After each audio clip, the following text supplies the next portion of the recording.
This will be a day long remembered. Now I am the master. Welcome to another episode of Legends and Theories. And welcome to my review of the Star Wars Legends novel, The New Jedi Order Star by Star. And as I mentioned, I believe, in the recap from a few days ago and in the review of the previous novel, this one is a beast to get through because it is over 600 pages long. It took me a while to get through it since it's basically double the length of the typical New Jedi Order books. And it's a really good book. It has a lot of important things that happen in it. In fact, it is probably the most important novel in the series where things go really bad. If you've never read this one before, I recommend not watching this because this is probably the most pivotal story in the New Jedi Order series. But this book is like 20 years old, so I don't really feel bad if you haven't read it yet because I knew the basics of what happened in this before I went in. Although I didn't know it would happen in this specific novel. I wasn't sure the exact point it would happen at. But this is, as I said, the most chaotic novel when the most devastating things happen. This is the novel where Coruscant falls and Anakin Solo dies. I actually thought that Anakin Solo died a lot later into the war. I thought it was around book maybe 12 or 13, maybe 14. I wasn't sure exactly, but I thought it was a lot later than book 9.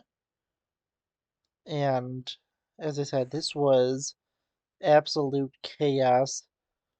This has the seeming only introduction and use of the Voxen, which are Jedi hunters that go and wipe out the Jedi. They are able to track them through the forest and are built off of the creatures from the Thrawn trilogy that were able to track down Jedi. And they are pretty intimidating and have all these deadly mechanisms built into them to be able to kill Jedi.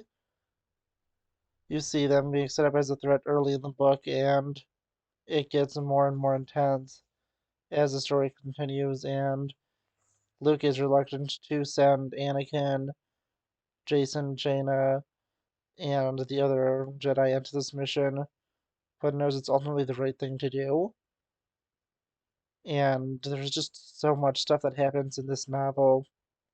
We have so many other things like the Jedi taking strikes against the Vong and being able to save some refugees that are trying to escape their homeworld, which the Vong have surrounded. But that just pushes the Vong to go and escalate and push for Coruscant. And the battle for Coruscant is probably the bloodiest battle in fiction where trillions die. I don't know if there's anything else that you could really count where these people actually stay dead because we technically could consider the Battle of Wakanda where half the universe is eliminated, but really they all come back, so I don't think you could count that.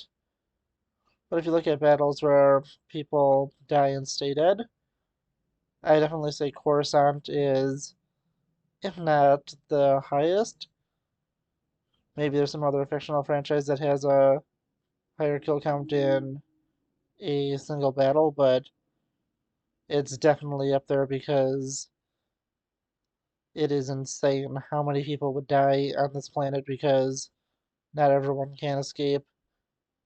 In fact, the battle is so big that although it is fairly certain what's happening and that they've lost the planet, the battle continues on into the next novel, which I'm still pretty early into, but you do have a little bit more of the Battle of Coruscant going on here, and it is something I'll talk about in that review, but still, this is an extremely important moment since Coruscant is the most important planet in the galaxy, and it leads to really whoever controls it being the most powerful faction. Taking a look just throughout the galactic history, always the prominent faction of that era would be controlling Coruscant, and it's a very bad sign for the New Republic, which is really destroyed in this, and will eventually be reformed into the Galactic Alliance.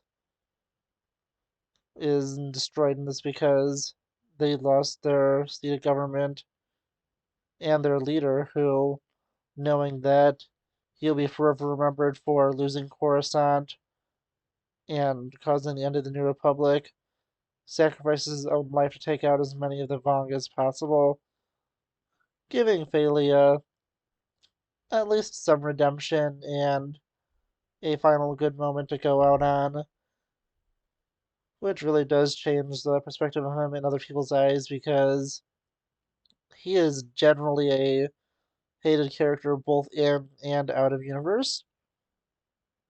And although there are people who definitely still have their problems with him, I remember in Wraith Squadron, they talk about his sacrifice and how he had, it was either a school or a warehouse or something named after him, that they say that his one moment of sacrifice shouldn't give him all this honor and respect when he caused all these deaths in the war itself and really wasn't a great guy. It still is just pretty interesting to see everything that happened here because honestly, it is just insane that someone as self centered as him and was always looking to push his career forward would sacrifice himself.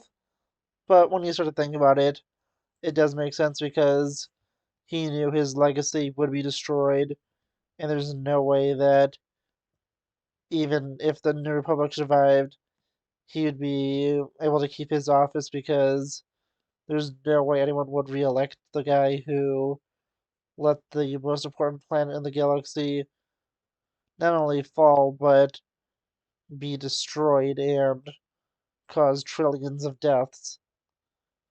So yeah, it's pretty interesting, but going through the rest of it, honestly, this was just such a great book, as I said, going to the story where they're going to kill the Vaxxin.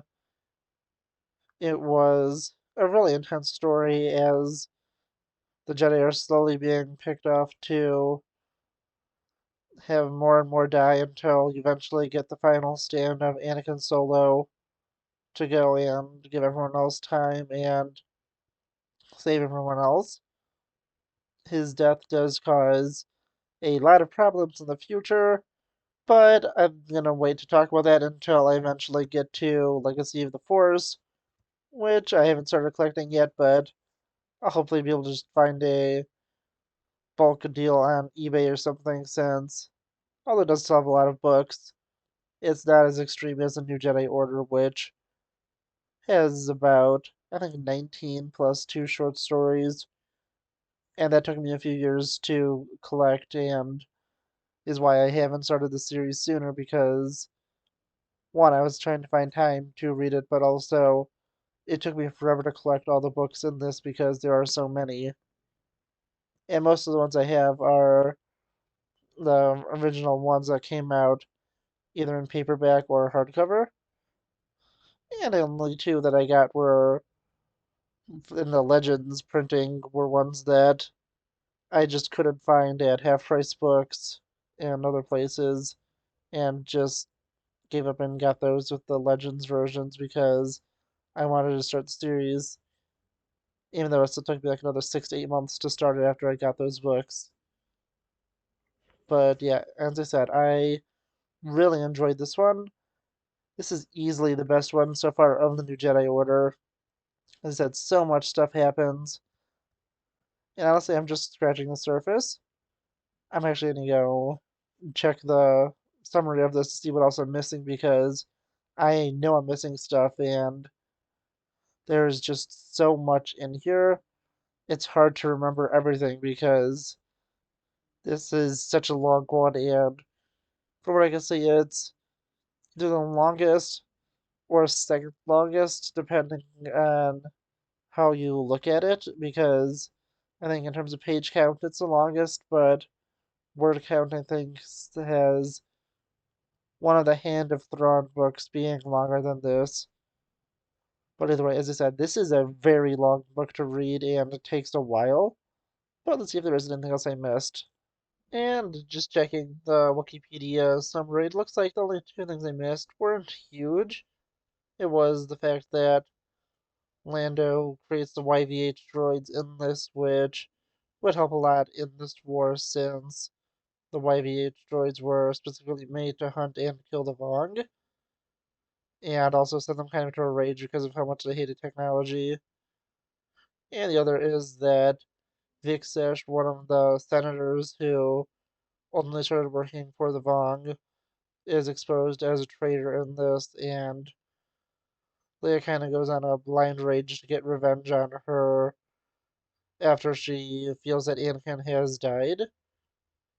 And there's also a really nice moment where Anakin and his death is about to send Leia into a similar reaction to what Han had with Chewbacca, and Han realizes this and knows that it's going to be very destructive for her, and the galaxy really needs Leia, and is able to talk her out of this. And even though he is just as hurt with his son dying, it was honestly a really nice moment. And one thing that I'm glad I remember when I was doing this is I really like the chapter right after Anakin's death where everyone has to deal with the ramifications of it, mainly people that aren't on the mission. It's followed up later by what his brother and sister feel, but initially we get to see just how this affects the people that weren't there and that Anakin would never see again. It's honestly really tragic and really well done. But yeah, honestly, I really enjoyed this novel. As I said, it is probably the best one of the New Jedi Order, and who knows if any of the other ones top it. I am still only about halfway done through it, so we'll see. But honestly, I want to know what you think. Please let me know in the comments, and I'll see you next episode of Legends and Theories. Thank you for watching this episode of Legends and Theories. Please subscribe, like the video, share the video, leave a comment, check out the video on screen, and may the Force be with you.